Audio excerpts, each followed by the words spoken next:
Oke, kembali Bapak Ibu, Bismillahirrahmanirrahim. Assalamualaikum warahmatullahi wabarakatuh. Alhamdulillah, Alhamdulillahirrahmanirrahim. Terima kasih Bapak Ibu yang sudah hadir pada kesempatan malam hari ini. Baik pada webinar ke-7, ya, Komunitas Belajar Sekolah Inklusi Merdeka. Pada kesempatan kali ini kita mendapatkan seorang narasumber yang luar biasa. Dia adalah Bu Yuli Mulyana. Dia sudah di tengah-tengah kita. Dia salah satu finalis untuk guru pembimbing khusus GPK di daerah Pasundan Banyumas. Pengalaman beliau ini membuat beliau dipanggil oleh Balai Besar Guru Penggerak, kemudian menjadi salah satu yang berkontribusi inovasinya. Untuk kita semua penasaran dan ingin tahu bagaimana inovasinya beliau sebagai seorang guru khusus, untuk itu kita malam ini bersama dengan beliau. Baik, Bapak Ibu, saya izin untuk membacakan terlebih dahulu kesepakatan webinar pada kelas belajar kita.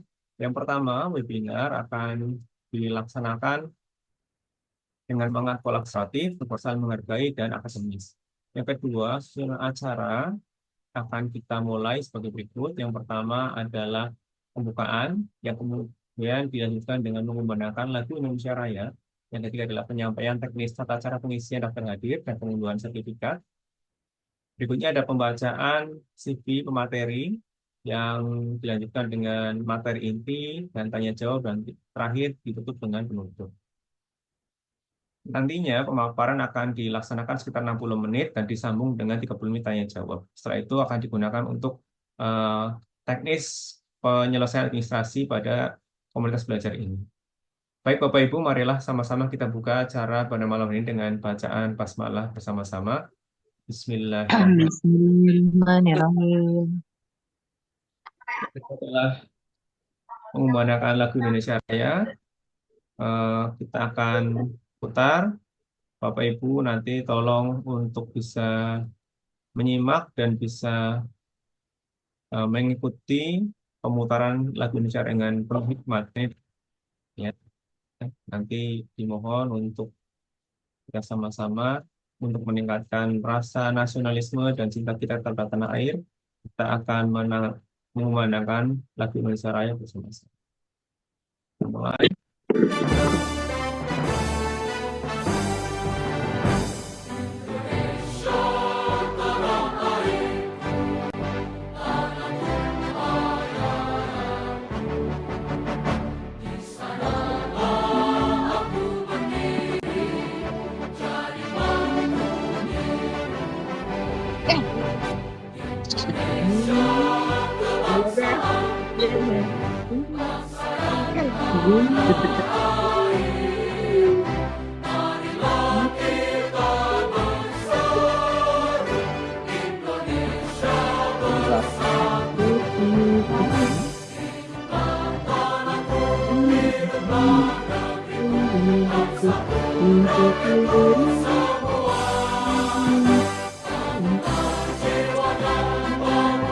Ada kan apa?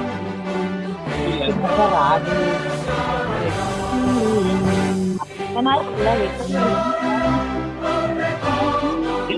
Jadi gimana sih untuk kuliah ini? Aku saja sama. Iya, udah tapi sama-sama. Ya, aku juga tahu. Belum tahu.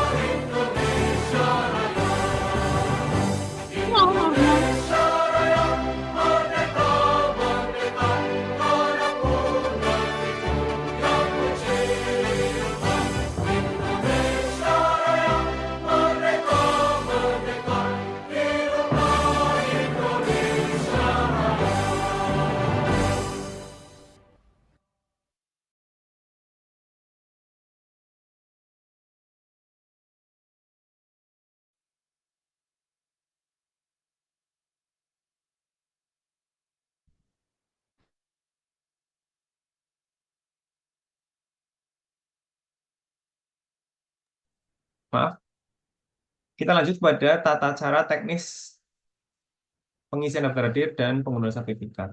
Yang pertama, daftar hadir akan dibagikan pada saat tanya jawab berlangsung hingga acara ditutup. Yang kedua, pengisian nanti setelah selesai, harap Bapak Ibu untuk mengecek di list kehadiran di SID Web Kosim, nanti dicek list nama Bapak Ibu, pastikan sudah ada di sana. Kemudian, jika terjadi kesalahan penulisan nama dan instansi, itu merupakan tanggung jawab penuh peserta. Berikutnya, setelah penutupan, komunitas belajar tidak lagi menerima susulan pengisian daftar hadir dengan alasan apapun. Yang berikutnya, sertifikat dapat diunduh pada microsite SID Webposisi maksimal 3 hari setelah acara dimulai. Meskipun pada teknisnya, sertifikat ini akan tergenerate secara otomatis, jadi Bapak Ibu setelah mengisi pun harusnya sudah bisa mengambil sertifikat. Nah, jangan lupa Bapak Ibu untuk mengunduh sertifikatnya menggunakan akun Belajar ID, karena di luar akun Belajar ID itu tidak bisa mengakses atau tidak punya akses dalam mendownload sertifikat tersebut. Ya, begitu.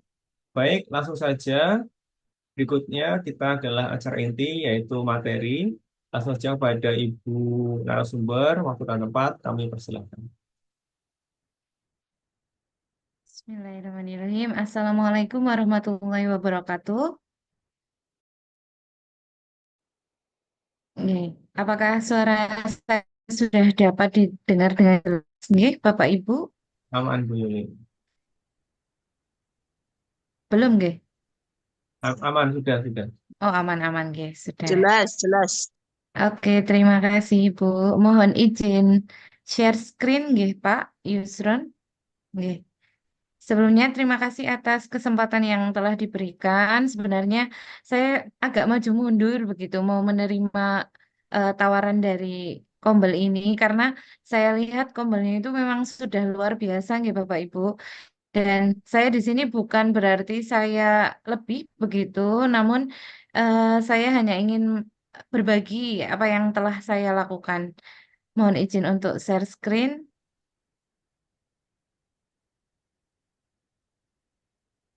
Apakah sudah terlihat? Ya, sudah nampak, Bu. Baik, terima kasih. Mohon izin memperkenalkan diri, Bapak Ibu. Saya Yuli Mulyana. Saat ini saya merupakan guru matematika di SMA Negeri 1 Maus. Sebelumnya saya membuat eh, praktik baik ini ketika saya berada di SMA Negeri 1 Banyumas di tahun lalu. Nah, bulan September kebetulan saya eh, bisa mutasi ke SMA Negeri 1 Maus begitu karena memang jarak dengan rumah yang lebih dekat gitu. Saya rumahnya di Kesugihan, Bapak Ibu. Mungkin ini dari Purbalingga, nggih. Barangkali ada yang pernah main ke Cilacap, Kesugihan. Nah, rumah saya di dekat Tugu Butin, Pesanggerahan gitu. Nah, praktik baik yang saya tampilkan ini merupakan presentasi yang saya berikan ketika waktu itu tahun lalu saya ikut kegiatan BPGP yaitu apresiasi GTK. Belum kelihatan, nggih. Belum jalan, nggih. Belum. Nggih, sebentar. Nah, judul untuk praktik baik saya itu adalah pembelajaran berdiferensiasi yang mengakomodir PDBK. Dalam hal ini, PDBK merupakan peserta didik berkebutuhan khusus. Saya mengangkat tema Differentiated Learning for an Accessible and Equitable World. Nah, kenapa saya mengajukan karya ini? Sebenarnya ini kebetulan, Bapak Ibu. Saya antara maju mundur juga. Waktu itu diminta oleh Bapak Kepala Sekolah karena pada bulan sebelumnya, tahun sebelumnya, saya berkesempatan untuk mewakili SMA Banyumas di kegiatan Kementerian Dikmendiksus. Nah, waktu itu ada pelatihan penyusunan perangkat ajar untuk PDBK gitu, dan kegiatan itu dilaksanakan di Lombok. Nah, ini adalah salah satu implementasi dari apa yang saya dapatkan waktu di Lombok, Bapak Ibu. Oke. Seperti apa pembelajaran berdiferensiasi yang bisa mengakomodir PDBK? Saya yakin Bapak Ibu sudah melaksanakan sebenarnya. Karena setiap sekolah saat ini merupakan sekolah inklusi yang menerima jika ada PDBK yang ingin mendaftar. Nah, latar belakang selain karena tadi nggih tuntutan kerjaan gitu, saya juga eh, termasuk guru yang peka nggih, cukup merasa terganggu begitu ketika pembelajaran matematika ada murid saya yang kesulitan sekali dalam pembelajarannya. Kemudian ada satu lagi peserta didik yang ketika saya ajak untuk berbicara itu responnya agak lama dan kadang tidak sesuai dengan apa yang saya maksudkan begitu. Nah, dari dua suara PDBK itu, yang pertama setelah saya ngobrol dengan salah satu murid saya, dia berkata, "Boleh saya jujur, Bu? Saya ingin bisa bekerja dan bersosialisasi dengan keterbatasan yang saya miliki." Nah, ini salah satu murid saya yang memang mengalami hambatan dalam gerak. Eh, Beliau agak kurang ya jalannya. Kemudian untuk olahraga juga tidak bisa mengikuti seperti teman-temannya yang lain. Untuk eh, ngobrol itu juga matanya tidak fokus Bapak Ibu. Sepertinya memang murid ini ada yang harus saya lebih kenali lebih jauh begitu. Nah, ternyata setelah saya kenali lebih jauh, dia juga termasuk ke karakter yang lamban belajar begitu Bapak Ibu. Karena kadang kurang fokus nggih ketika diajak bicara itu matanya melihat ke arah yang berbeda begitu. Kemudian untuk murid saya yang kedua, dia berkata, "Saya ingin ikut meramaikan dunia yang bagi saya sepi." Nah, ini juga salah satu murid saya yang memiliki hambatan pendengaran, Bapak Ibu. Dia menggunakan alat bantu dengar. Namun, ketika pembelajaran waktu itu, alat dengar yang digunakannya memang hanya satu. Yang telinga yang satu itu memang sudah tidak berfungsi sama sekali. Jadi, tetap saja lain ketika dia sudah menggunakan alat itu maupun apalagi melepaskannya, nggih. Dua-duanya ada hambatan pendengaran untuk telinganya. Kemudian, apa yang bisa saya lakukan dalam hal ini? Saya bukan guru BK, saya juga bukan anggota manajemen sekolah, saya hanya guru matematika yang merasa harus ada sesuatu yang saya lakukan untuk anak-anak tersebut. Apa yang bisa kita lakukan sebagai pendidik untuk melaksanakan pembelajaran yang mampu mengakomodir PDPK? Nah, ini salah satunya dan yang saat ini memang sedang kita eh, gaungkan, nggih, pembelajaran berdiferensiasi. Nah, langkah-langkah yang saya lakukan dalam kegiatan saya, yang pertama tadi dilatar belakangi oleh keresahan saya sebagai pendidik. Saya juga berkomunikasi dengan guru-guru yang lain, apakah hanya ketika pembelajaran saya atau memang pembelajaran lain pun kedua PDBK tersebut itu mengalami kekurangan begitu, mengalami hambatan dalam pembelajaran. Nah, yang pertama saya melakukan identifikasi. Nah, identifikasi itu seperti apa? Nanti kalau ada waktu bisa saya tampilkan juga. Jadi, ketika saya Boleh minum jam? mengikuti pelatihan, nggih, pripun Pak? Aman, Bu, aman.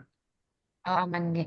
Ketika saya mengikuti pelatihan yang di Lombok waktu itu, Bapak Ibu, saya diberikan berbagai instrumen untuk mengidentifikasi. Jadi, kita tidak bisa sekonyong-konyong begitu menentukan bahwa siswa tersebut mengalami hambatan khusus, siswa tersebut memiliki hambatan penglihatan, siswa tersebut memiliki hambatan pendengaran, dan lain sebagainya. Atau bahkan mungkin salah satu siswa kita itu memiliki kecerdasan istimewa.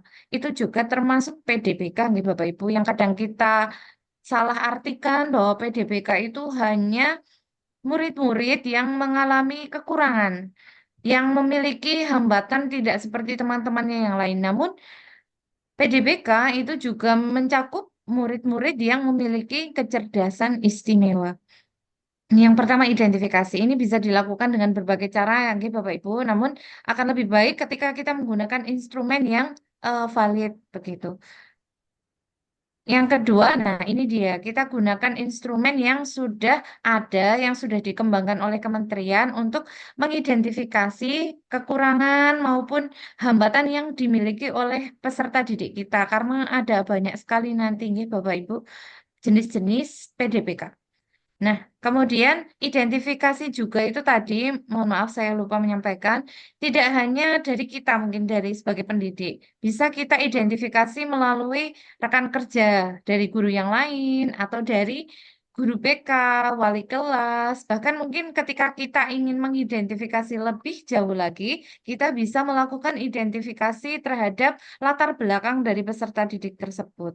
Kita bisa berkolaborasi dengan BK untuk bertemu dengan wali murid, kemudian menanyakan perihal latar belakang yang dimiliki oleh peserta didik kita. Yang ketiga, nah ini kita menyusun modul ajar yang sesuai dengan peserta didik yang kita hadapi. Jadi ketika saya waktu itu menjadi guru matematika di kelas 10, kebetulan dua-dua murid saya itu yang memiliki hambatan itu juga sama di kelas 10. Jadi saya menyusun modul ajar berdiferensiasi yang mengakomodir kedua kebutuhan peserta didik tersebut, namun tanpa mengurangi hak belajar bagi peserta didik reguler. Yang keempat, implementasi. Saya yakin Bapak Ibu sebenarnya juga sudah melaksanakan pembelajaran ini, setidaknya menunjukkan kepedulian ketika kita mengajar, kita mencoba memahami peserta didik kita, itu juga sebenarnya Bapak Ibu sudah menerapkan pembelajaran berdiferensiasi. Namun hanya belum didokumentasi saja nih Bapak Ibu. Monggo nanti jika ingin berbagi, tidak harus tanya jawab nih Bapak Ibu. Barangkali ingin berbagi tentang pengalaman Bapak Ibu dalam mengajar PDBK, dipersilakan. Nah, yang terakhir ini yang tidak kalah penting ya Bapak Ibu, yaitu evaluasi dan tindak lanjut. Kegiatan seperti apa yang kita lakukan? Tentu saja dari sebuah modul ajar, misalnya kalau saya biasanya dalam satu bab materi, kemarin di kelas 10 itu yang saya buat mengenai trigonometri, di akhir setelah modul ajar tersebut diberikan, saya mencoba melakukan evaluasi. Tidak hanya memberikan umpan balik kepada PDBK, namun saya juga mencoba untuk bertanya atau meminta umpan balik dari peserta didik yang lain, yang reguler seperti itu. Seperti apa dampaknya dan lain sebagainya, itu bisa kita gunakan untuk memperbaiki di penyusunan modul ajar berikutnya. Nah, mohon izin berbagi ini salah satu video yang saya sempat rekam waktu itu masih agak corona nggih, waktu 2022 kalau tidak salah ini. Apakah suaranya apakah suaranya terdengar gitu Bapak Ibu? Enggak, belum diaktifkan itu suaranya, Bu. Tidak terdengar nggih? Itu di sebelah kanan titik Terdengar, tiga, Bu, terdengar. kontrol kontrol soundnya belum diaktifkan, Bu. Oh, nggih. Atau Ibu bisa keluar dulu, stop share. Nggih. Tapi nggih, nggih. Berarti ini hanya filmnya saja nggih yang tidak ada suaranya nggih, Pak? Iya, suara Ibu masuk, tapi suara videonya belum. Biasanya kalau share Oh, screen harus dicentang dulu sih, oh audio nggih. soundnya biar keluar. Coba Coba audio keluar nggih. dulu. Saya stop share dulu nggih Bapak Ibu.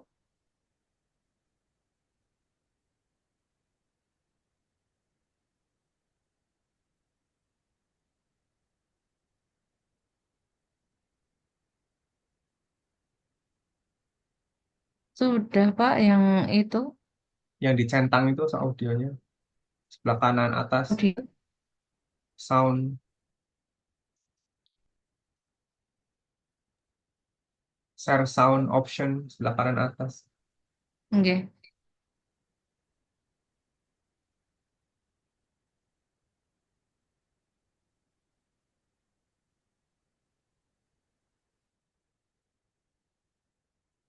Timur mungkin nggih.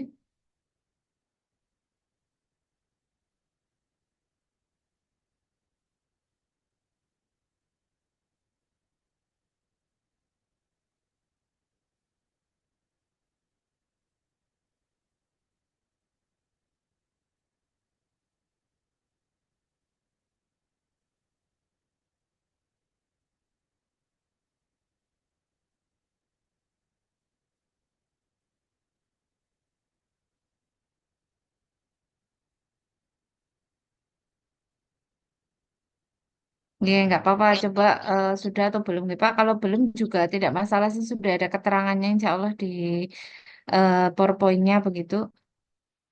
Saya coba share screen lagi nggih.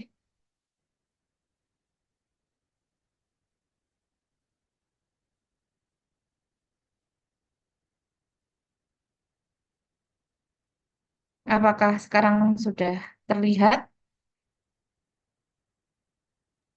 Sudah Ibu. Ibu.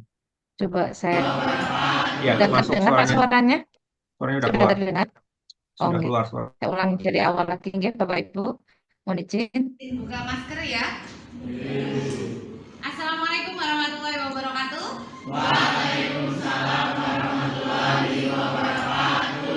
Selamat pagi semuanya. Bagaimana kabarnya? Vina ya?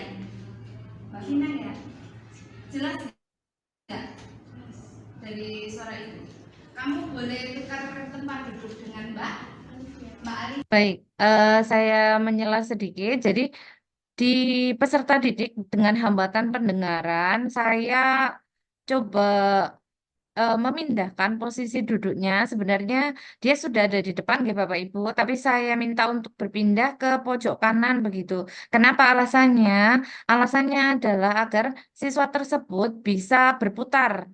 Jadi ketika pembelajaran itu kan nanti bukan hanya guru nggih yang berpendapat, mungkin ada dari teman-temannya juga yang berpendapat. Siswa tersebut bisa dengan bebas untuk memutar kursinya atau melihat apa yang diucapkan melalui gerak bibir dari teman. Karena memang kalau peserta didik dengan hambatan pendengaran itu tidak hanya dia itu mendengar, tapi akan lebih jelas ketika dia bisa melihat gerak bibir dari yang berbicara begitu.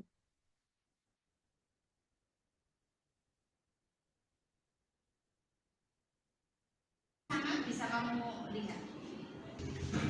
Nah, kemudian untuk media pembelajaran juga Bapak Ibu mungkin tidak dibedakan nggih untuk apa yang diberikan kontennya sama, akan tetapi ketika teman-temannya itu menyaksikan di layar di PowerPoint nggih di depan, maka siswa tersebut diberikan kesempatan untuk menyaksikan di HP karena kadang memang butuh suara yang lebih jelas begitu ketika dia bisa menyaksikan di handphonenya sendiri.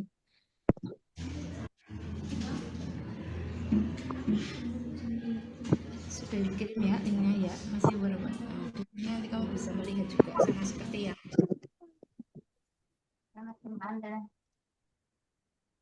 Baik, itu beberapa penyesuaian yang saya lakukan dalam tahap implementasi di kelas, di mana ada siswa dengan kebutuhan khusus berupa hambatan pendengaran. Kemudian yang ini yang kedua adalah kelas dengan PDBK hambatan lamban belajar, dengan kecenderungan hambatan gerak juga, nggih, Bapak Ibu.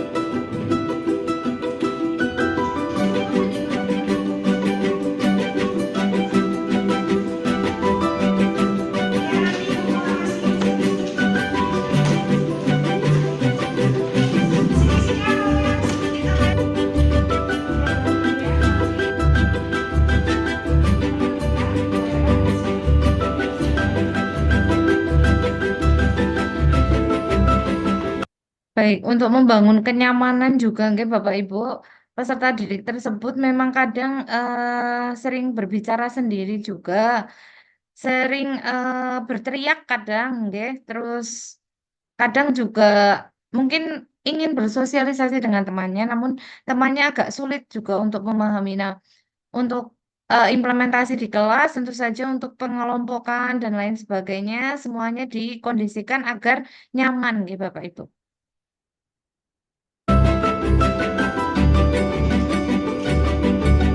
Ini lancip atau tumpul?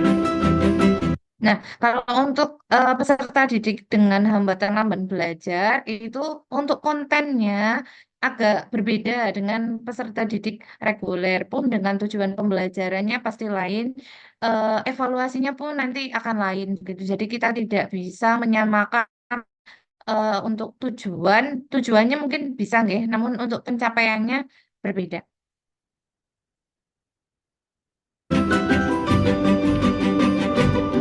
Tumpul apa lancip? Kalau nyucuk sakit gitu berarti lancip. Untuk pemahaman kecil pun kadang mungkin ada nggih. Kalau di SMK saya kurang begitu paham, saya belum pernah di SMK, tapi di SMA itu ada peserta didik yang memang belum tahu bagaimana cara menjumlahkan dengan bilangan negatif, perkalian dan sebagainya itu masih kesulitan. Kalau di materi trigonometri ini, peserta didik ini masih sulit membedakan sudut. Nah, jadi yang kita tahu nggih, Bapak Ibu, sudut ada sudut lancip, sudut tumpul, sudut siku-siku itu yang perlu kita kenalkan. Jadi berbeda antara LKPD atau LKS yang diberikan kepada peserta didik yang lain dan LKS yang diberikan kepada peserta didik lamban belajar tersebut. Tulis di sebelahnya lancip.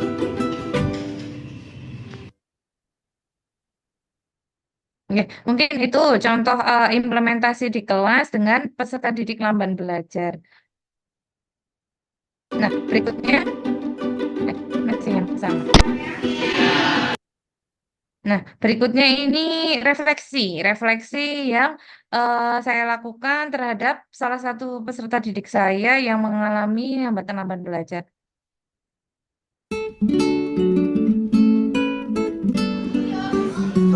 Senang Bu. Sekolah di Semarang ya. Ya, terus teman-teman saya banyak yang dari kelas lain. Oh ya. Tapi teman-teman kelas baik semua ya. Baik semua teman-teman kelas lain baik semua. Terus ya, terus kadang ya suka chattingan sama temen yang lain. Kelas lain. Kelas lain. Oh iya. Kalau dari Bapak Ibu guru ada kesulitan tidak kamu dalam mengikuti pembelajaran? Enggak. Aman ya? Aman. Aman ya. Oke, nggak ada yang remedi atau pengulang lagi ya. Ya, kalau olahraga bagaimana Di?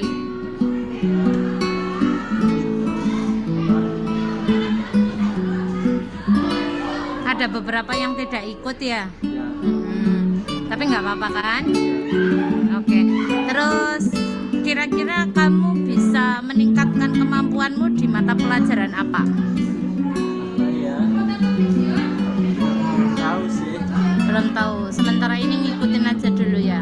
Iya. Andi pengen jadi apa nanti kalau udah lulus SMA? Oh iya. Boleh saya dulu. Iya boleh. Saya dulu cita-citanya apa? Kalau itu mau masuk SMK, Oh, mbak saya pernah ngomongin, iya. kalau kamu masuk SMK nanti lulus bisa langsung kerja. Iya. Nah, saya udah nggak punya gambaran cita-cita kalau misalnya saya lulus SMA. atau STM gitu. Iya. Saya mau jadi supir rental. Oh, kamu bisa nyupir. Enggak sih, tapi ada tetangga yang Oh, jadi kamu pengen ya? ya kan pulang-pulang tinggal nerima duit. Tapi kan berhenti jadi sopir nih. tapi bisa sambil Bisa sambil healing. Oh, kamu tahu healing ya. Senang jalan-jalan ya. Ya, yang penting jaga keamanan. Kamu bisa naik sepeda? Enggak. Naik motor? Enggak. Nah, itu susahnya di situ. Nanti kita cari sama-sama ya yang baik untuk masa depanmu nanti untuk apa ya. Oke, tetap semangat belajar ya Andi ya. Ya, terima kasih Andi. Pembelajaran berdiferensiasi yang mampu mengakomodir berbagai kebutuhan peserta didik yang beragam memang tidak mudah. Tapi sekali lagi, tidak ada yang tidak mungkin jika kita sebagai pendidik mau bergerak dan berubah ke arah pendidikan Indonesia yang lebih baik di masa depan. Terima kasih. Wassalamualaikum. Oke, itu sekilas tadi nggih Bapak Ibu refleksi yang saya lakukan dengan peserta didik saya, dan sebenarnya banyak dari murid-murid tersebut yang ketika kita mau ajak ngobrol begitu nggih, lebih terbuka, dia juga bisa menjadi lebih nyaman gitu. Kita tahu kebutuhannya itu apa yang dia rasakan di kelas itu seperti apa, bahkan sampai ke rencana masa depannya itu yang mungkin eh, kita sebenarnya harus memikirkan nggih Bapak Ibu. Jadi tidak cuma meluluskan peserta didik tersebut sudah selesai SMA sudah, namun bagaimana kita itu bisa membangun, kita bisa membuat dunia yang nyaman bagi PDBK tersebut. Jadi di sekolah dia dipahami, dia merasa nyaman karena kebutuhannya sesuai begitu.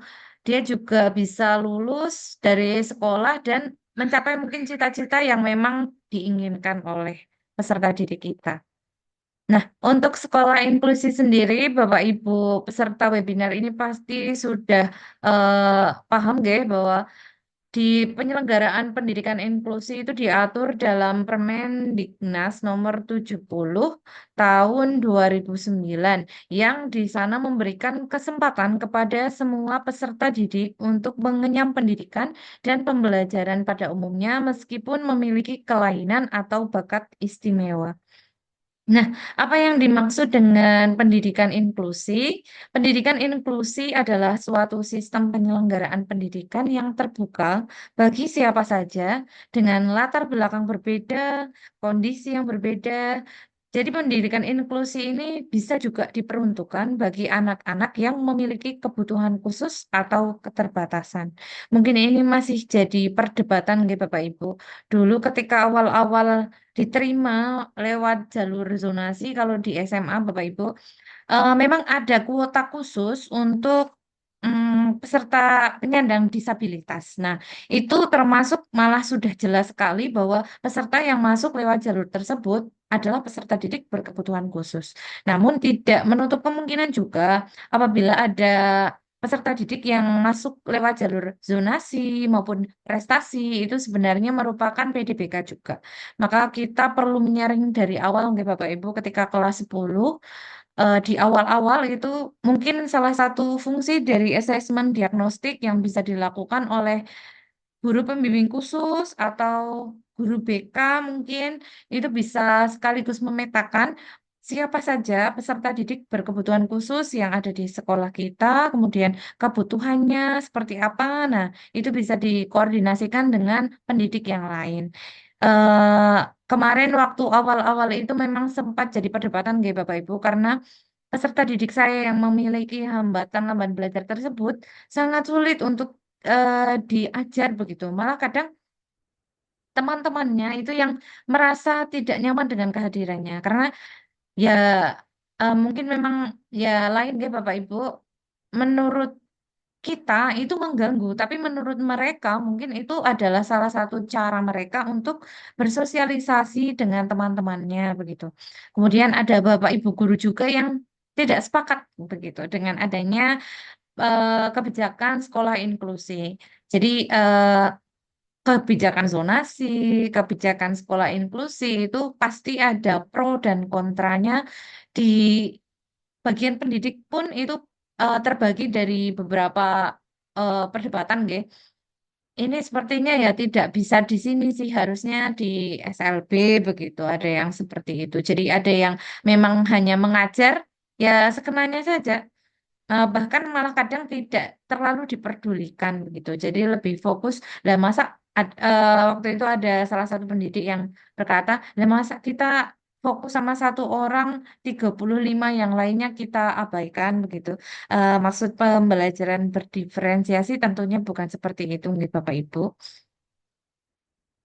Kemudian untuk penggolongan PDBK, nah ini saya coba untuk menyajikan berbagai PDBK yang mungkin bisa kita identifikasi melalui instrumen. Nggih.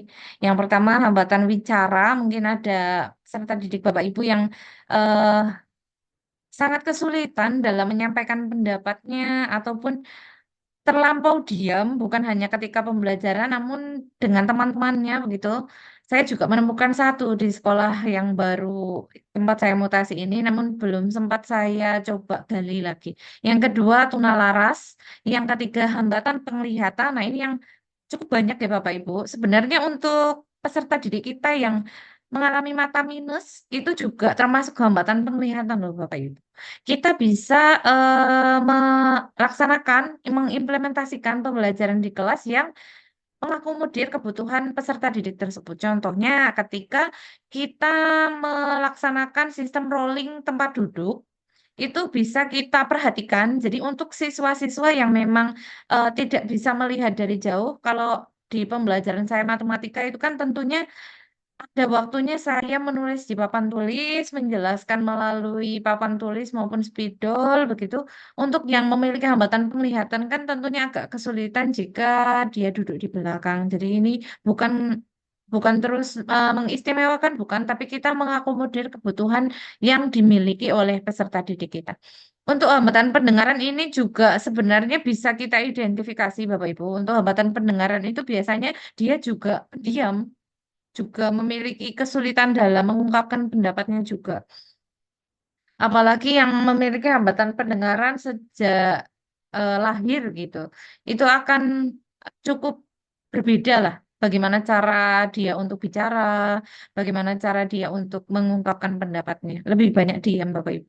Kemudian yang selanjutnya hambatan gerak. Hambatan gerak ini ada yang bersifat permanen, ada yang bersifat sementara. Contohnya ketika ada murid kita begitu yang mengalami kecelakaan, kemudian harus menggunakan tongkat begitu, termasuk PDBK yang perlu kita fasilitasi kebutuhan belajarnya. Kemudian hambatan intelektual. Nah, ini untuk hambatan intelektual itu terbagi menjadi beberapa, nggih Bapak Ibu. Jadi ada yang memang masih bisa begitu bersekolah di sekolah negeri dan ada yang memang dikhususkan untuk di SLB. Selanjutnya ada kesulitan belajar. Nah, ini yang cukup kemarin jadi perdebatan ketika kita membuat perangkat ajar di Lombok waktu itu. Jadi bagaimana kita mengidentifikasi bahwa peserta didik itu mengalami kesulitan belajar. Nah, kalau kesulitan belajar di sini itu tidak hanya mungkin di pembelajaran ya Bapak Ibu ada anak yang sebenarnya dia itu pintar banget olahraga, namun di matematika dia lemah. Itu ada beberapa klasifikasinya untuk kesulitan belajar. Ada yang gampang banget diangkat, tapi kesulitan sekali jika berkaitan dengan huruf, dengan bacaan atau bahasa Indonesia begitu, nggih. Karena memang lain-lain, nggih. Nah, kesulitan belajar ini yang perlu kita petakan. Kemudian ada kecerdasan istimewa. Nah, ini sebenarnya yang kadang di kelas ada peserta didik yang malah seperti menguji gurunya begitu. Jadi dia itu cerdasnya memang di atas rata-rata. Namun kalau ini saya alami waktu saya PPL di SMA Negeri 1 Semarang waktu itu, ada memang salah satu siswa yang cepet banget begitu. Ketika saya sebagai mahasiswa PPL pun masih belajar begitu, nah dia sudah lebih dari itu.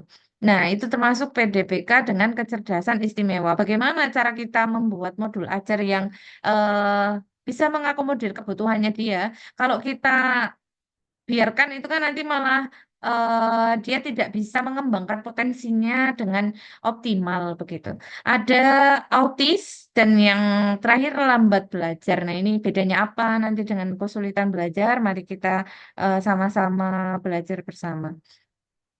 Nah, untuk keberlanjutannya dari pembelajaran berdiferensiasi yang mengakomodir peserta didik berkebutuhan khusus itu dimasukkan juga dalam program sekolah inklusi. Membuat branding sekolah ramah anak nih Bapak Ibu. Jadi ini sebenarnya tujuan jangka panjang yang ingin saya terapkan di SMA Negeri 1 Banyumas, tapi apa daya kebetulan saya sudah mutasi, jadi saya coba untuk terapkan di sekolah saya yang baru. Yang pertama yaitu pembentukan tim DPK. Ini timnya siapa saja isinya itu bisa dikoordinasikan dengan manajemen sekolah. Yang kedua, pendataan PDPK. Nah, ini bisa dilakukan di awal tahun ajaran baru atau kalau yang sudah sekarang kelas 11, kelas 12 pun tidak masalah jika dilakukan pendataan di pertengahan tahun. Yang kedua, tes IQ. Nah, ini bisa dilaksanakan, bisa tidak nih Bapak Ibu. Kalau tes IQ ini untuk menyaring sebenarnya siswa-siswa yang memiliki kecerdasan istimewa. Kemudian penyesuaian sarpras. Nah, penyesuaian sarpras ini dilakukan contohnya ketika ada peserta didik yang menggunakan kursi roda atau eh, tongkat, nggih, Bapak Ibu. Nah, bagaimana kita bisa merancang sekolah yang ramah terhadap penggunaan kursi roda? Contohnya ketika ada tangga, itu kan biasanya ada tangga yang dua kayak gitu, nggih, Bapak Ibu. Bisa kita pasang yang seperti lantai yang untuk jalan begitu, untuk bisa untuk kursi roda. Nah, itu termasuk penyesuaian sarpras. Kalau ada yang memiliki hambatan penglihatan juga bisa kita bantu menggunakan sarana-sarana yang kira-kira bisa membantu peserta didik tersebut untuk nyaman berada di sekolah, termasuk di toilet nih Bapak Ibu. Gitu. Yang keempat, nah ini yang tidak kalah penting, MOU dengan psikolog, RSUD, puskesmas, atau universitas ya terkait nggih, yang kira-kira bisa saling membantu begitu dalam penanganan peserta didik berkebutuhan khusus.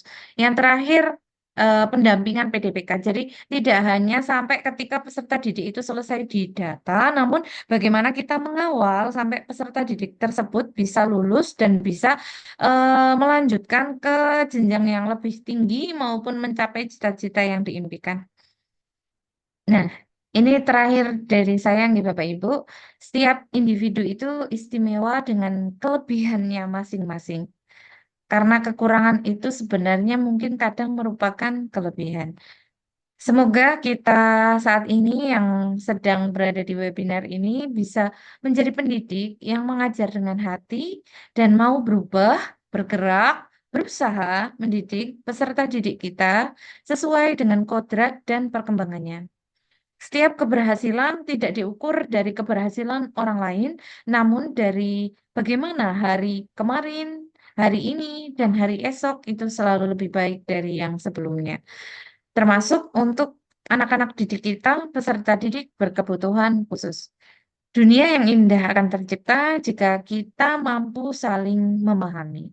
Nah, mungkin dari yang terakhir nggih Bapak Ibu, ini waktu tahun lalu itu ada hari disabilitas, saya berkesempatan untuk mengikuti di Jakarta. Ini salah satu yang bisa jadi motivasi begitu untuk PDBK, Mbak.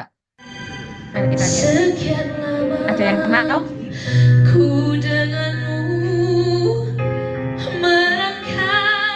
Putri itu. Iya, Mbak Putri akan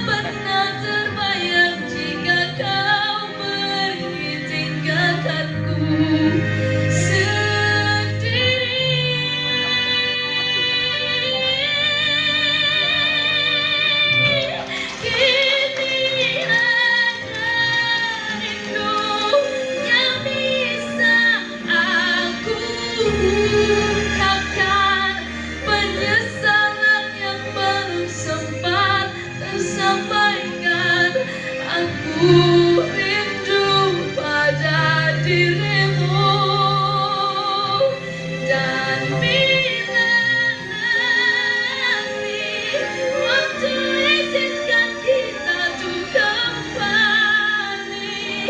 Ku kan selalu menanti dirimu bersama rinduku. Ya, ini tahun lalu sebelum eh, Mbak Putri itu booming di yang American Got Talent, nggih. Jadi, ya loh, saya selalu merinding kalau dengar beliau nyanyi begitu, nggih. Mengikuti dari zaman dulu yang Indonesian Got Talent begitu. Wih, luar biasa memang suaranya itu membuat merinding. Nah, ini mungkin bisa menjadi salah satu motivasi bagi kita. Siapa tahu anak-anak didik kita itu sebenarnya memiliki kelebihan yang bisa untuk kita kembangkan lebih jauh begitu. Tujuan kita adalah memfasilitasi bagaimana kita bisa menerapkan pembelajaran yang mengakomodir kebutuhan mereka dan mengembangkan potensi mereka sesuai dengan kemampuannya. Mungkin itu saja, nggih, Pak, yang bisa saya sampaikan. Mungkin nanti lebih banyak diskusi jika ada yang ingin berbagi begitu, monggo. Kalau untuk tanya jawab, nggih, saya sebisanya, nggih, Pak.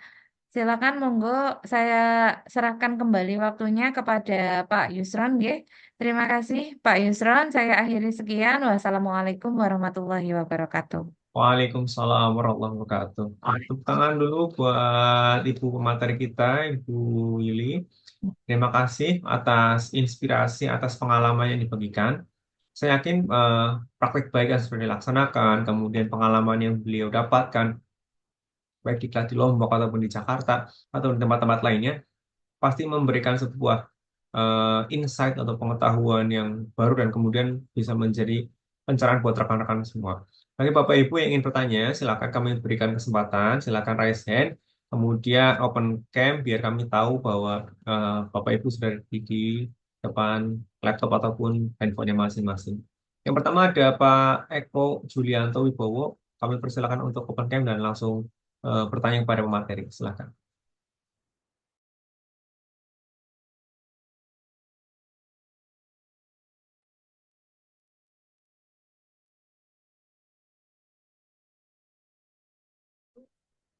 Assalamualaikum warahmatullahi wabarakatuh. Waalaikumsalam warahmatullahi wabarakatuh. Halo Bu, tadi Bu Yuli. Nggih, Pak. Pak Eko. Oke, ya. Ini sekolah reguler ya Bu ya? Betul, Pak. SMA Negeri 1 Banyumas itu yang di dekat alun-alun Banyumas. Oh ya, oke. Kita sama-sama sharing ya Bu ya. Nggih, monggo, Pak. Oke. Iya. Tadi tadi yang di video itu Bu, yang di video itu kan ada siswanya yang hambatan pendengaran ya Bu ya. Nggih, nggih, Pak, ada Oke. satu. Hambatan pendengaran itu kan tadi itu cewek ya Bu ya, perempuan itu Bu ya. Nggih, Tadi yang cewek, Pak. sebelah sebelah kiri apa kanan tadi itu, Bu? Yang sebelumnya itu di kanan, terus saya pindah ke kiri. Oh, kiri. Ya. Nggih. Untuk selama ini itu Ibu ini wali kelasnya ya, Bu? Bukan, Pak, saya guru matematikanya. Cuma dapat tugas tambahan dari kepala itu untuk menjadi guru pembimbing khusus, begitu, Pak. Oke. Untuk itu kan itu kan diketahui kan tunarungu ya, Bu ya? Nggih. Itu tunarungu mungkin apa wali kelas atau sekolahnya apa tahu itu berapa desibel tunarungunya itu ringan, sedang, berat itu belum tahu ya, Bu ya? Nggih, kalau ketika saya melaksanakan instrumen identifikasi siswa tersebut, itu kan memang sudah sampai mendatangkan ke orang tua. Jadi siswa tersebut itu sebenarnya kembar, Pak. Cuma Oh, ada satu yang yang kembarannya itu di sekolah lain begitu. Nah, untuk siswa tersebut itu mengalami gangguan pendengaran di telinga salah satu telinganya, telinga kanan. Nggih. Untuk penggunaan alat bantu dengar itu sebenarnya sudah ada begitu. Karena kemarin alat bantu dengarnya itu juga mohon maaf rusak begitu. Nah, sempat berkoordinasi dengan BK, alhamdulillah akhirnya dapat bantuan gitu dari Puskesmas juga. Jadi kita melaksanakan MOU, akhirnya dapat eh, pengganti mesinnya itu yang alat bantu dengarnya itu loh Pak. Cuma ya memang tetap Hmm, masih ada kekurangan kadang untuk penggunaannya. Begitu Pak mungkin. iya. Mm-mm. Itu Bu, kalau kelihatannya itu dia itu kategori sedang atau berat ya Bu ya untuk kira-kira untuk Oke, kalau untuk pendengarannya itu. kategorinya sedang Pak, karena salah satu telinganya itu masih bisa mendengar begitu, masih bisa Nah, dengar suara, cuma nggak bisa fokus gitu suaranya yang didengar kalau ada satu telinga yang mungkin tidak bisa digunakan gitu Pak. mm-mm. Itu untuk telinga kirinya Bu. Telinga kirinya apa sama? Ada Gangguan. gangguan Oke, telinga nah sebelah kalau kiri. untuk dari penuturan keluarga dan dari siswa tersebut, enggak Pak, cuma satu yang memang benar-benar parah gitu. Yang kiri, jadi alat bantu dengarnya itu memang cuma satu, di kirinya enggak. Hmm, ya. Kalau itu Bu, kalau posisi seperti itu enaknya si putri tadi, si murid tadi itu enaknya bisa duduknya itu yang pas di depannya ibu. Itu Nggih, ya. Itu kan tadi kan duduknya kan terlalu mojok di di bagian pojok samping tadi nggih, Bu ya. nggih, nggih. Samping. Nggih.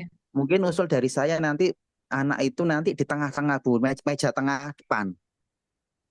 Nggih, meja tengah nggih, Pak. Nah, ya meja tengah depan kan tunarungu itu kan juga indera penglihat Bu. Nggih. Jadi kan kalau misalnya kalau pojok ditaruh di pojok itu kan nanti kan kalau dia melihat kan dia terlalu serong gitu. Nggih. Nah, kalau pas di tengah-tengah depan itu kan enak. Jadi melihat ibu mengajar itu sama melihat organ wicaranya ibu. Ibu ngomong kan kan mereka kan kadang tidak dengar tapi melihat ibu ngomong Gerak bicaranya bibir itu nggih. gerak bibir itu Nggih, nanti Pak. ya duduk di depan paling depan di tengah itu bagus itu Bu. Nggih, siap. Kan Berarti apalagi biar kan yang jelas nggih. ya apalagi kan untuk yang telinga kiri kan masih bagus jadi apalagi ibu di depan mengajar itu kan lumayan dia dengar bisa melihat fokus gitu bukan depan itu Nggih, oke nggih. Terima ya kasih Pak Eko atas masukannya. ya Jadi eh ini juga sebenarnya merupakan saya pernah nyoba Pak. Dia itu ada di tengah, ya terus ada di samping yang depan kayak gitu. Nah kebetulan yang pas saya membuat video ini, saya memang tidak merubah posisi tempat duduknya. Memang beliau ini kelasnya itu muter gitu loh Pak. Nah ya kadang dia itu ada di tengah, tapi pas itu ada di sebelah sisi kiri begitu, kiri kelas. Iya, boleh ya nanti dikondisikan ya Pak untuk tempat duduknya. ya terus tadi Bu tadi kan ada siswa yang laki-laki yang tadi yang lambat belajar ya Bu ya Nggih, ya tadi kan ada kendalanya itu kayak matematika itu ya Bu ya. nggih, Nah, itu bisa juga Bu diidentifikasi apakah dicek Ibu apakah sudah tes IQ anaknya untuk nggih, berkas-berkasnya itu. Jadi kalau mudahnya itu jadi kita itu melihat dulu apakah punya berkasnya kayak tes IQ-nya anak. Jadi kalau anak itu sudah tes IQ kan kita kan punya dasarnya. Nah, kalau yang nggih, susah itu kan kalau anak masuk itu belum tes IQ, kemudian belum ke psikolog itu kan guru kan masih meraba-raba ini apakah autis atau ADHD atau kesulitan belajar. Jadi enaknya itu pada saat PDBK masuk ke sekolah kita itu kita kayak me- orang tua menyiapkan gitu untuk tes IQ-nya itu Bu. nggih. Nggih Pak, Ya, boleh itu dikoordinasikan. Tapi kalau yang pas kasusnya anak saya ini, memang dari latar belakang keluarga juga mohon maaf kurang mampu nggih.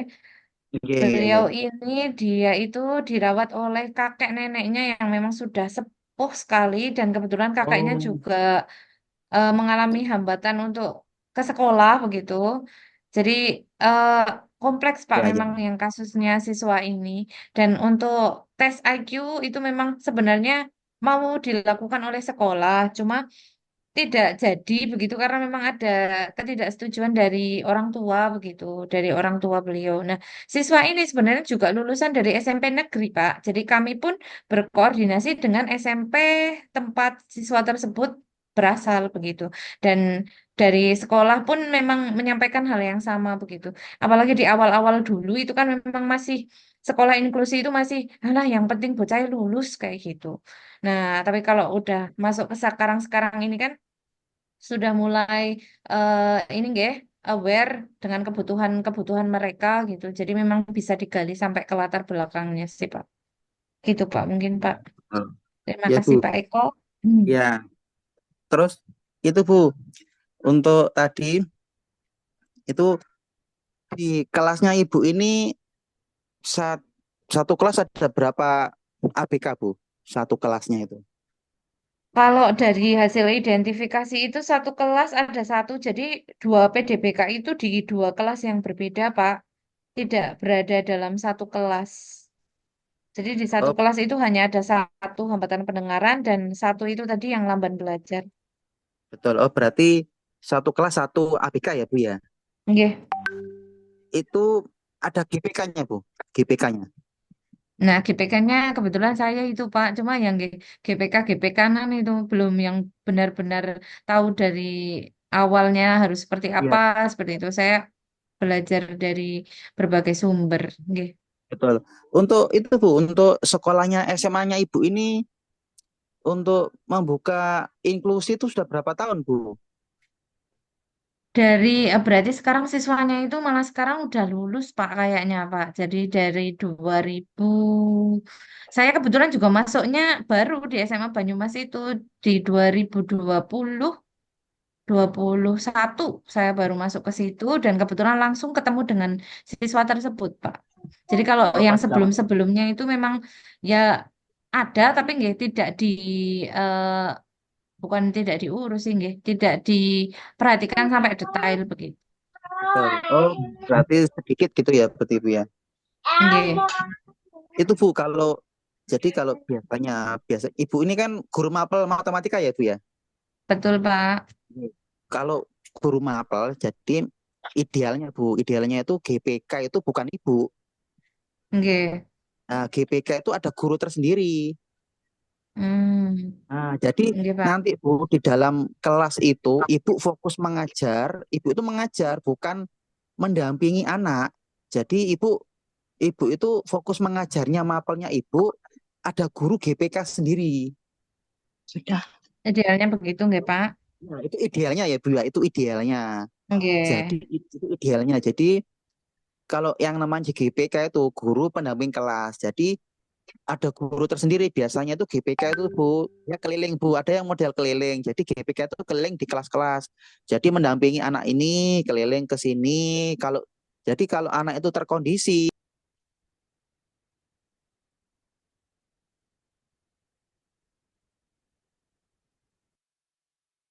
Terpental sepertinya Pak itu Pak Eko apa nggih? Iya, oke. Terima kasih. Sepertinya sudah dapat juga poinnya tentang Pak Eko tadi tentang posisi GPK, yang dimana harusnya dalam kelas itu ada guru mata untuk mata pelajarannya, dan kemudian ada GPK yang membantu guru pembimbing khusus yang membantu di kelas tersebut. Ya, tapi memang kenyataannya di sekolah-sekolah yang apa namanya kedatangan peserta didik PDPK ini kan memang kadang-kadang bukan sekolah inklusi yang apa namanya sudah mempersiapkan diri gitu ya, tiba-tiba PPDP langsung muncul saja gitu. Jadi tidak banyak yang bisa diperbuat juga mungkin dari pihak sekolah juga. Tapi at least kita sudah berusaha dengan sebaik mungkin. Terima kasih Bu Yuli. Kita langsung ke pertanyaan kedua, ada Bu Nuryati. Bu Nuryati, silahkan. Nggih, Assalamualaikum. Waalaikumsalam warahmatullahi wabarakatuh. Terdengar jelas Bu Nur, silakan. Assalamualaikum warahmatullahi wabarakatuh. Nggih. Gimana jelas? Aman. Jelas Nggih. Ibu. Nggih. Ini tethering di HP. Nggih. Ini sama anak. Terima kasih Pak Yusron. Ini saya berbagi untuk jadi lebih tahu lah apa yang harus kita istilahnya keluarkan dan bantu untuk anak-anak kita yang Nuwun sewu, sekarang lagi trending topik nggih. Anak-anak yang berkebutuhan khusus lah, intinya begitu. Bagi sekolah negeri kan ini sekarang menjadi trending. Di sekolah kami, SMA Negeri 1 Kejobong, itu saya masuk di tahun 2003. Di tahun 2003 itu sudah istilahnya mendampingi anak-anak yang berkebutuhan khusus. Saya selaku wali kelas, kemudian termasuk seperti Bu Yuli juga, saya guru matematika, ya. Bagaimana mengkondisikan anak-anak tersebut istilahnya tidak ketinggalan dalam mengikuti pembelajaran yang semaksimal mungkin anak tersebut mengikutinya. Nah, saya pernah mendampingi, bahkan kalau saya ingat sampai sekarang saya nangis itu, Pak. Sekarang alhamdulillah pemerintah sudah memberikan ruang dan waktu untuk anak-anak yang berkebutuhan khusus tidak menjadi beban. Ya nuwun sewu, bagi yang mampu mungkin bisa menyekolahkan di sekolah khusus. Contoh di Purbalingga kan hanya ada satu SLB nggih, Pak Yusron nggih. Kemudian sekarang kita juga bersyukur sudah ada sekolah Purba Adi Suta juga. Ini yang yayasan ini sudah sungguh luar biasa. Saya teringat anak yang saya didik, betapa susahnya dia ingin belajar, sampai orang tuanya itu putus asa tidak mau menyekolahkan anaknya SMA. Karena terbebani dari mulai TK sampai SMP, dia karena waktu itu kena panas tinggi, kemudian polio, tidak bisa berjalan sama sekali. Kemudian kalau mulai dari TK digendong sampai ke kelas, kemudian ditunggui sampai mau ke MCK dan lain sebagainya, sampai alhamdulillah SD, kemudian tetap dia gendong karena belum bisa jalan.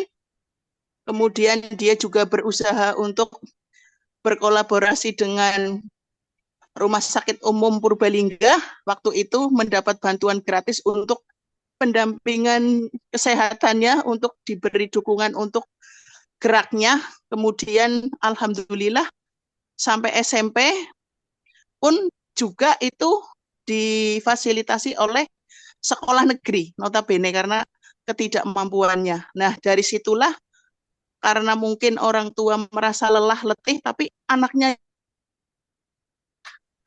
karena kakaknya yang nomor 1 itu dia bisa berkuliah di UGM. Jadi dia kepengen seperti kakaknya untuk bisa mengejar cita-citanya, bagaimanapun dalam arti dirinya cacat fisik, tidak untuk minder dari temannya, untuk tetap bisa belajar. Nah, ini yang luar biasa sekali. Sampai akhirnya orang tuanya bercerita dengan pendampingan guru BK, kemudian dari tim dokter di Rumah Sakit Kutang waktu itu menjelaskan, kemudian sampai terapinya, sampai fasilitas kesehatannya. Kemudian saya sampai minta waktu itu ke Pak Gubernur, itu saya minta untuk dibelikan sepatu untuk bisa berjalan. Tapi waktu itu sudah didata sampai anaknya lulus, sepatunya nggak kunjung datang. Sampai akhirnya anaknya lulus, kemudian dia naik ke panggung untuk mengucapkan terima kasih setelah dia bisa belajar di sekolah dengan dilayani teman-temannya yang notabene sudah bisa membantu untuk bisa jalan lindik-lindik merambat di tembok. Kemudian kalau dia merasa istilahnya nuwun sewu kebelet ke WC itu teman-temannya sampai bisa menggendongnya. Kemudian kalau dia ke kantin, dia menggendongnya. Kemudian pada saat, karena dia muslim, untuk sholat duha bersama, dia digendongnya sama temannya. Luar biasa itu. Jadi kolaborasi bukan hanya guru, tapi semua warga sekolah. Ini menjadi kewajiban kita semuanya yang sekarang lagi trending. Mudah-mudahanlah banyak sekolah-sekolah negeri yang memfasilitasi untuk anak-anak yang seperti itu yang tadi Bu Yuli, Pak Eko, dan saya ceritakan, menjadi semangat kita sebagai pengajar dan pendidik untuk tidak membedakan anak-anak untuk terus belajar. Begitu, terima kasih Pak Yusron. Oke, terima kasih Bu Nuryati. Inspirasi yang sangat menarik, inspirasi yang luar biasa di tengah keterbatasan, bahwa ada peserta didik kita yang memang punya hasrat, punya motivasi yang tinggi untuk bisa bersekolah. Dan harapannya itu semua bisa diwujudkan lewat sekolah-sekolah inklusi yang tumbuh hadir dengan kesadaran guru-guru yang bermunculan dan juga hidup di lingkungan kita. Semoga semakin banyak guru yang tersadarkan tentang pentingnya pendidikan inklusi ini dan semakin banyak peserta didik dengan kebutuhan khusus yang bisa kita layani. Alhamdulillah, setelah saya belajar dengan sekolah inklusi kemarin, dengan pengimbasan ini, saya dengan Bapak Kepala Sekolah, mulai semester ini, istilahnya mencari solusi untuk anak-anak yang berkebutuhan khusus. Kemarin langsung diadakan gercep istilahnya untuk kegiatan pada awal tahun pelajaran ini, dan alhamdulillah sudah didata dari kelas 10, kelas 11 dan 12.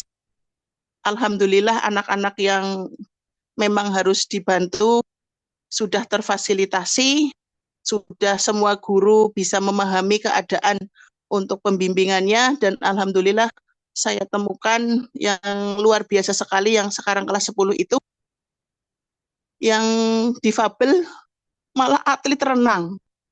Kemarin ikut ke Popda Jawa Tengah, dia juara 2 untuk yang difabel, nun sewu, yang tangannya tidak punya epek-epek. Dan yang satunya lagi adalah yang sekarang lagi trending untuk penambahan gizi makanan, dan anak-anak itu benar juga, karena proses stunting itu ada anak yang memang tumbuh kembangnya terlambat dan stunting itu saya temukan di sekolah kami, dan itu adalah atlet-atlet yang masuk ke atlet di tingkat kabupaten, kemarin di tingkat SMP sudah masuk menjadi atlet untuk Jawa Tengah.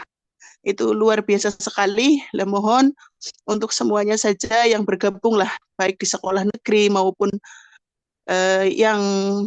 yang jelas kalau SLB mungkin Bapak Ibu gurunya sudah bisa memahami apa kebutuhannya yang tadi dijelaskan sama Pak Eko juga.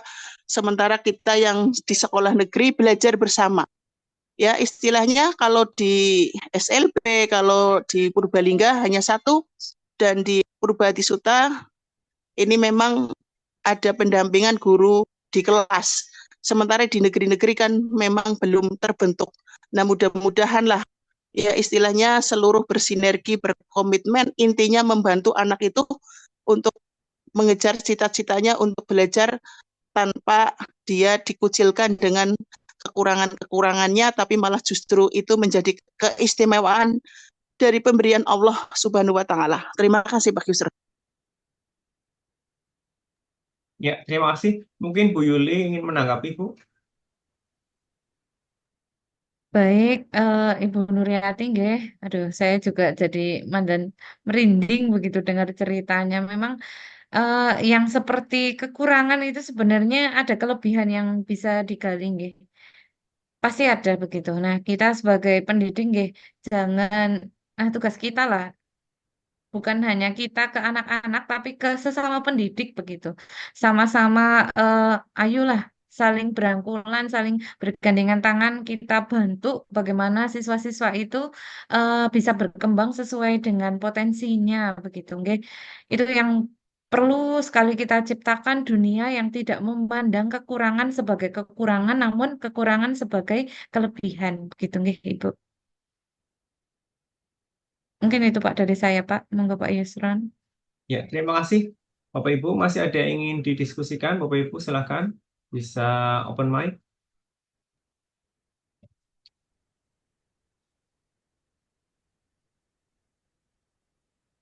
Oke, sambil nunggu yang lain, mungkin Bu Yuli dari saya ingin bertanya juga. Tadi disampaikan bahwa ada 2 PDPK di 2 kelas yang berbeda ya. Itu apakah itu dari awal memang sudah dirancang seperti itu, atau memang itu faktor ketidaksengajaan dilalah kok anak editor di situ? Mungkin di sistem di kelas 10-nya seperti apa di SMA, saya juga kurang begitu paham. Apakah memang sudah dimasukkan jurusan tertentu kelas 10 atau pas kelas 11 mungkin bisa dieksplor lagi, Bu. Karena memang di tempat kami juga ketika peserta didik itu saya lihat juga ada yang memang sebenarnya dia itu berkebutuhan khusus, cuma dia tidak masuk dalam zonasi ataupun jalur prestasi ketika PPDB, dia malah ngambil yang normal. Harusnya ada afirmasi yang dilaksanakan sebelum PPDB normal itu untuk bisa mengakomodir mereka. Oke, mungkin itu Bu, silakan bisa ditanggapi. Baik, Pak. Jujur saja, itu sebenarnya memang saya juga tahu itu di awal ketika saya sudah mulai ngajar, nggih. Dari Dari awal itu awal itu tidak ada tidak. sama sekali aba-aba bahwa di kelas ini ada PDPK, di kelas ini itu ada PDPK, itu tidak ada. Memang belum nopo, belum ada program dari BK atau seperti apa waktu itu memang tidak, karena siswa tersebut itu mendaftar sekolah lewat jalur zonasi. Zonasi di SMA itu kan umum, nggih. Sebenarnya ada kuota untuk penyandang disabilitas, tapi mereka itu tidak mengambil itu begitu. Jadi memang dari BK-nya itu tidak ada apa namanya eh data tersendiri di awal. Nah, ketika saya di pertengahan jalan begitu mulai mengenal kelas yang saya ajar, kok sepertinya ada yang lain begitu. Jadi saya mencoba untuk menggali lebih jauh dan oh ternyata ini PDPK. Saya pun tahu itu PDPK atau tidak itu setelah mengikuti kegiatan pelatihan. Kalau saya waktu itu saya belum mengikuti pelatihan ya saya jalan saja sebenarnya. Itu yang mungkin patut untuk dikembangkan, guys. Sekarang sedang banyak pelatihan untuk sekolah inklusi, apalagi ini ada Kombel Sekolah Inklusi Merdeka, luar biasa. Semoga bisa menjadi wadah Bapak Ibu guru, para pendidik yang memang sebenarnya belum tahu bagaimana ilmunya, bagaimana mengenali PDPK, bagaimana membuat merancang pembelajaran yang mengakomodir kebutuhan PDPK dan menciptakan suasana belajar yang inklusi. Seperti itu, Pak, mungkin. Kalau untuk kelasnya ya memang ya, kebetulan aja sih, kebetulan itu beda kelas gitu. Karena memang dari awal tidak ada pendataan untuk PDPK begitu. Sebenarnya kalau digali lagi mungkin masih ada, cuma saya hanya mengajar setengah kelas waktu itu. Jadi untuk kelas 10 itu kan ada 12 jenjang, 12 jenjang, mohon maaf. Di jenjang kelas 10 itu ada 12 rombel. Nah, kebetulan saya hanya mendapat 6 rombel untuk diajar. Nah, dua PDBK tersebut saya temukan di rombel yang saya ajar. Kalau misalnya di rombel yang lain mungkin sebenarnya masih bisa digali lagi. Begitu, Pak, mungkin. Ya, terima kasih. Yang lain Bapak Ibu masih ada yang ingin ditanyakan? Ini ada Bu Yuli Mulyana. Kemudian eh, mungkin sambil nunggu juga bisa diceritakan Bu kemarin proses lomba yang di Balai Besar. Mungkin juga rekan-rekan ini kan udah bulan-bulan September nih. Mungkin sebentar lagi juga ada anugerah inspirasi ataupun inovasi GTK. Mungkin bisa diberikan spill-spill ataupun informasi tahun-tahun sebelumnya. Monggo Ibu. Oke, baik Pak, terima kasih. Untuk kegiatan apresiasi GTK, nggih Bapak Ibu, monggo diikuti mawon. Setiap biasanya memang September, nggih Pak Yusron, nggih. Nah, ini kan malah sudah ada Pak Yusron ini juaranya nasional. Aduh, saya hanya finalis waktu itu. Nah, satu pelajaran penting yang mungkin perlu Bapak Ibu ketahui nggih dari proses saya ketika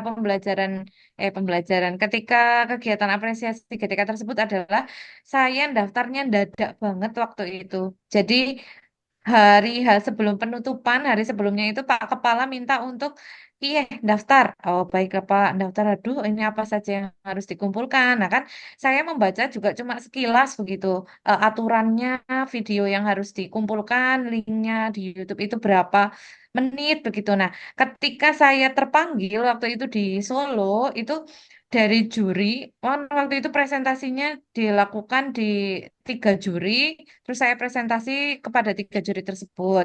Disampaikanlah oleh Bapak Ibu juri itu bahwa ya Allah Mbak, ini tuh presentasi yang kami inginkan tuh kayak gini, tapi jenengan iki ngumpul ke tugasnya itu tidak sesuai dengan ini kayak gitu. Aduh, alah. Iya saya lupa, astagfirullahaladzim. Ternyata video yang saya kirim itu durasinya 10 menit.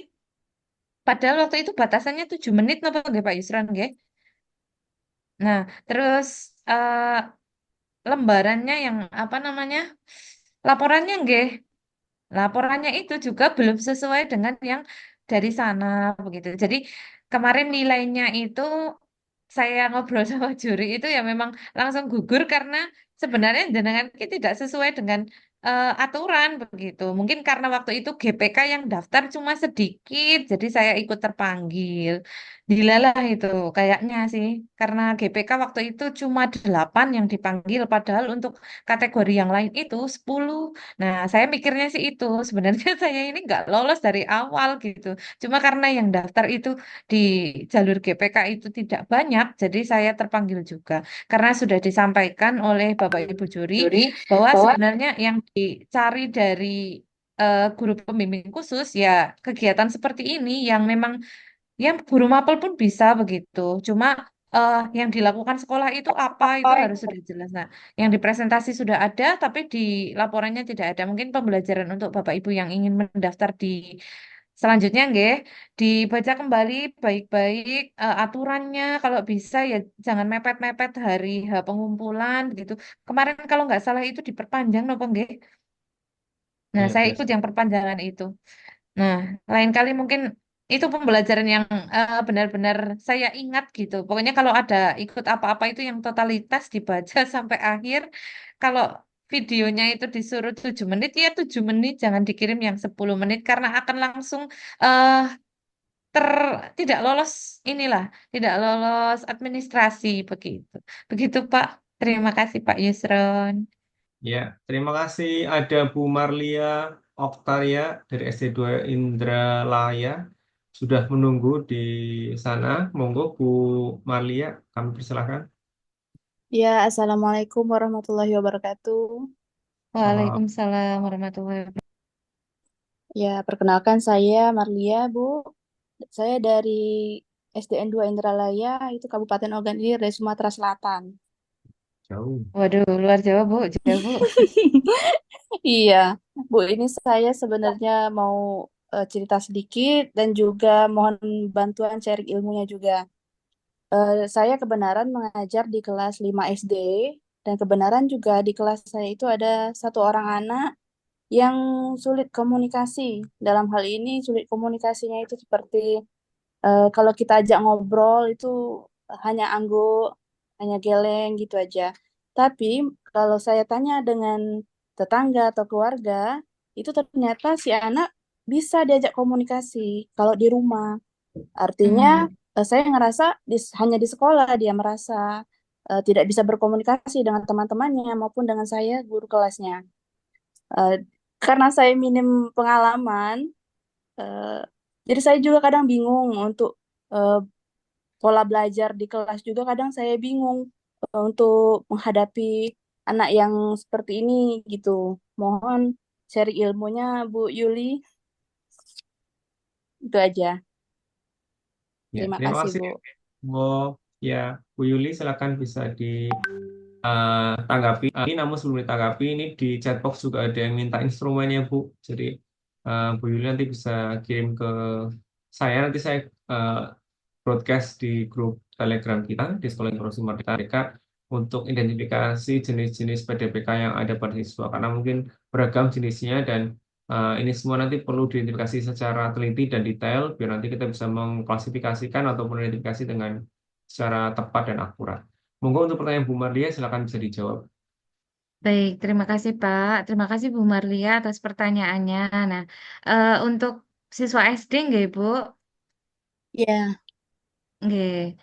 Untuk siswa SD sebenarnya saya juga pernah dengar cerita begitu dari rekan saya di kelas 6 gitu ada siswa yang memang lain dari yang lain begitu.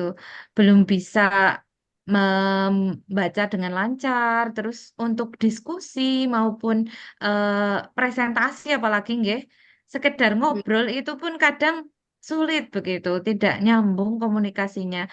Sebenarnya kita yang sebagai pendidik menyadari adanya hal tersebut itu bisa langsung coba kita kenali nggih.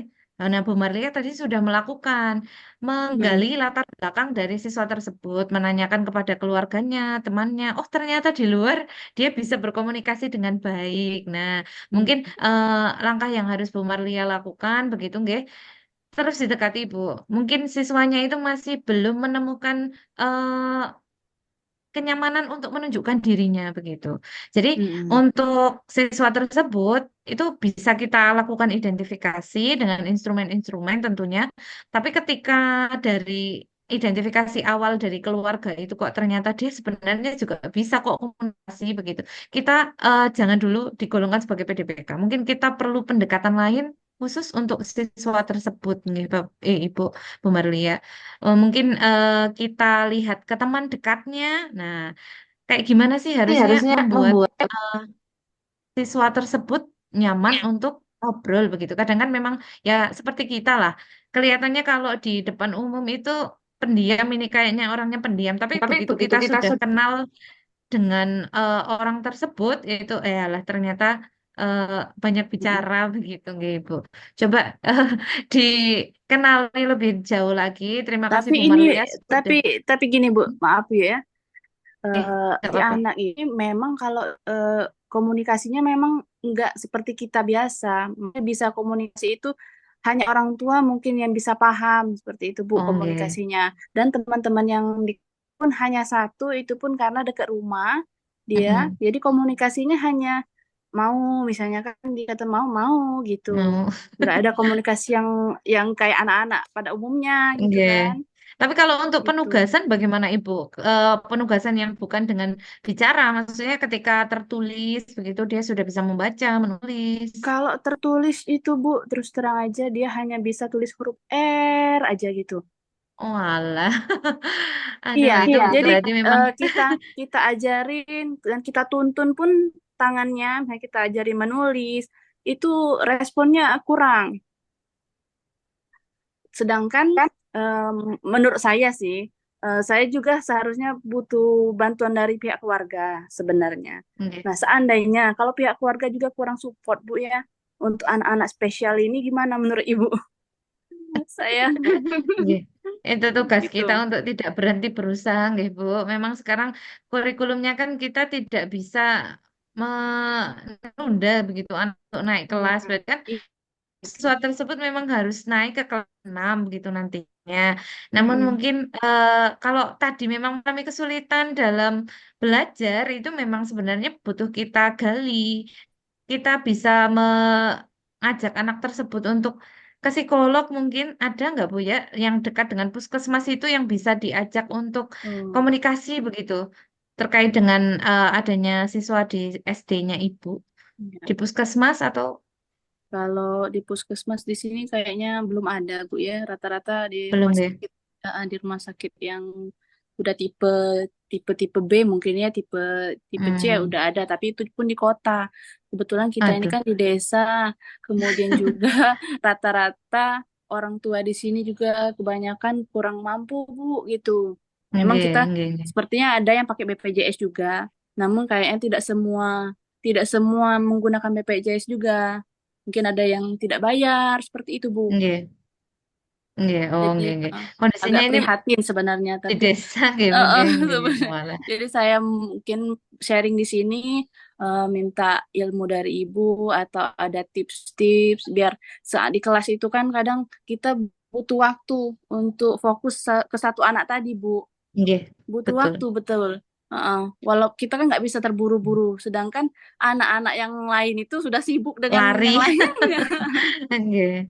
Nah, Ya, itu memang gitu. kendalanya Ibu ketika ada satu PDPK di kelas kita dan tidak ada guru pembimbing khusus di situ, nggih. Berarti kan tugasnya jatuh ke tangan kita gitu. Bagaimana caranya kita tetap Mm-mm. memfasilitasi siswa tersebut tanpa mengganggu hak teman-teman yang lain untuk mendapatkan pelayanan pembelajaran begitu, nggih. Mungkin ya gimana nggih, Bu? Kalau didekati ketika jam istirahat atau setelah pulang sekolah mungkin untuk bisa seperti tambahan gitu. Mungkin kan memang harus dari keluarganya sih, Bu. Jadi bukan hanya dari sekolah kalau misalnya permasalahannya seperti itu. Nggih. Mungkin ada kebijakan dari keluarganya untuk ya belajar didampingi oleh keluarganya apa kayak gitu. Kalau untuk menulis masih susah, membaca masih susah kan memang bisa dikategorikan memang mungkin perlu dicek untuk lambat belajar begitu, Bu Marlia.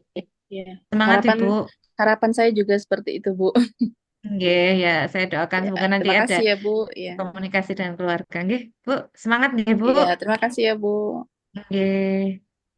Ya, nanti Bu Malia dan rekan-rekan lain bisa belajar dari instrumen yang dibagikan oleh Bu Yuli. Nanti sama-sama kita belajar baca-baca instrumennya. Kira-kira nanti cocok dengan tipe yang mana? Karena memang apa namanya pemerintah itu sebenarnya sudah memberikan kita instrumen bagaimana mengidentifikasikan dan kemudian bagaimana mentreatment mereka.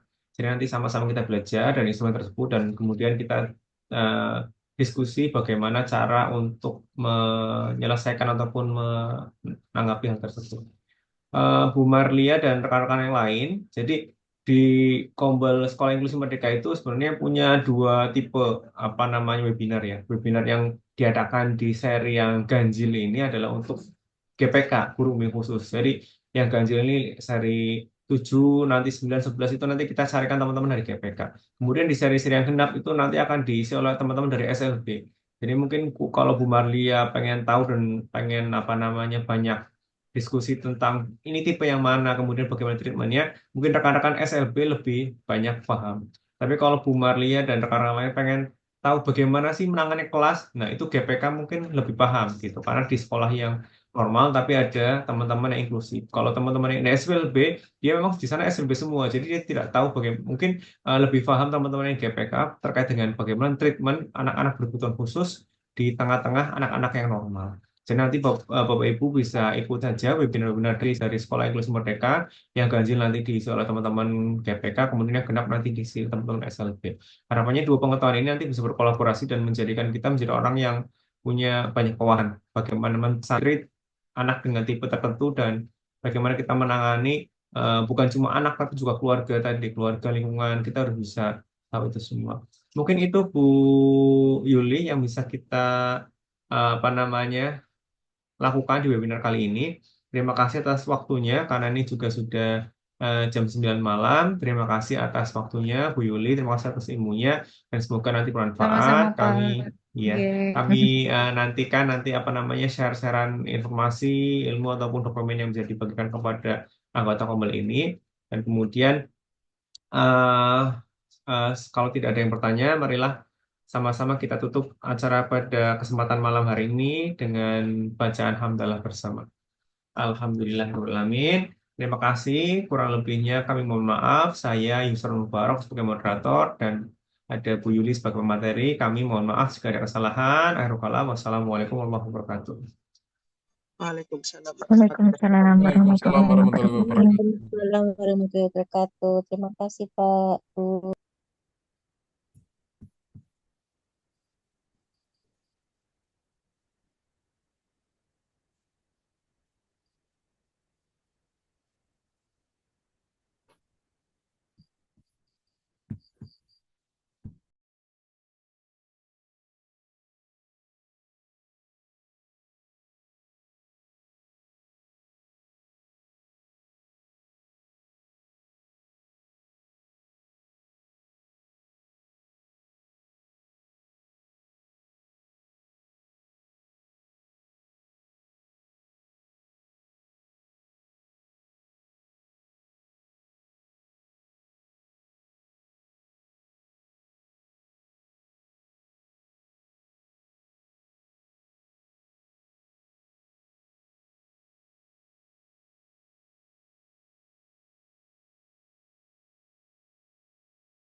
Bapak Ibu ini sudah masuk beberapa list nama daftar sertifikatnya.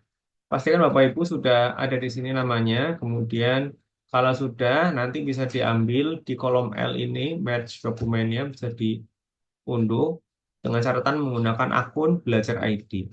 Ya, ketika sudah selesai silakan diunduh dan kemudian bisa meninggalkan ruangan ataupun meeting pada kesempatan malam hari ini. Bagi yang terkendala silakan tetap stay dan kemudian bisa dikomunikasikan.